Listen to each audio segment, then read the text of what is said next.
Once again hi hello welcome back to our channel. So last video చూసి ఎంతమంది revision start చేశారో well and good. But revision అనేది కరెక్ట్గా చేస్తున్నారో లేదా, కన్సిస్టెంట్గా చేస్తున్నారో లేదా. కన్సిస్టెన్సీ, ఈ వర్డ్ కన్సిస్టెన్సీ అనేది ఎందుకు తీసుకొచ్చానంటే మీ లైఫ్లో చాలా చాలా ఇంపార్టెంట్ కీ రోల్ ప్లే చేస్తుంది. ఎందుకు ఇలా అన్నానంటే, ఫర్ ఎగ్జాంపుల్ ఇప్పుడు మీరే ఉన్నారు, ఎంసెట్కి ప్రిపేర్ అవుతున్నారు, రివిజన్ చేస్తున్నారు. ఎన్ని అవర్స్ కన్సిస్టెంట్గా రివిజన్ చేయగలుగుతున్నారు? నాకు తెలిసినంత వరకు అయితే మ్యాక్సిమం ఒక 2 to 3 hours కూడా రివైజ్ చేసి ఉంటారు. ఎందుకు ఇలా అన్నానంటే, నేను కూడా అక్కడి నుంచి వచ్చిన కాబట్టి. సో చాలా ఈజీగా డిస్ట్రాక్ట్ అయిపోతూ ఉంటాం. ఇంకా ఆ సిచ్యువేషన్ డిస్ట్రాక్ట్ అయ్యి ఒక 5 minutes బ్రేక్ తీసుకుందాం అనుకుంటాం. ఆ 5 minutes కాస్త 5 hours అవుతుంది. సో ఆ తప్పు మాత్రం మీరు అసలు చేయొద్దు. ఎప్పుడైతే ఆ 5 minutes కాస్త 5 hours అయిందో ఇంకా డే మొత్తం వేస్ట్ అయిపోయినట్టే.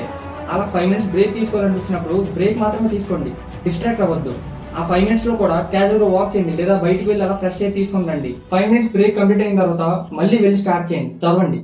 మీరు ఎంత చదివినా సరే మీ ఎంసెట్ డేట్ వరకు చదువుతారు, మీ ఎగ్జామ్ డేట్ వరకు చదువుతారు. సో చదవండి, మీ చాయిస్ మీరే చూసి చదువుకోవాల్సి ఉంటుంది. మీరు ఏమవ్వాలనుకున్నా సరే అది మీ చేతుల్లోనే ఉంటుంది. లేదా గోల్స్ ఆర్ డిస్ట్రాక్షన్స్ ఏదైనా సరే మీ చేతుల్లోనే ఉంటుంది. సో చదవండి, డిస్ట్రాక్ట్ అవ్వద్దు, ముఖ్యంగా ఫోన్కి.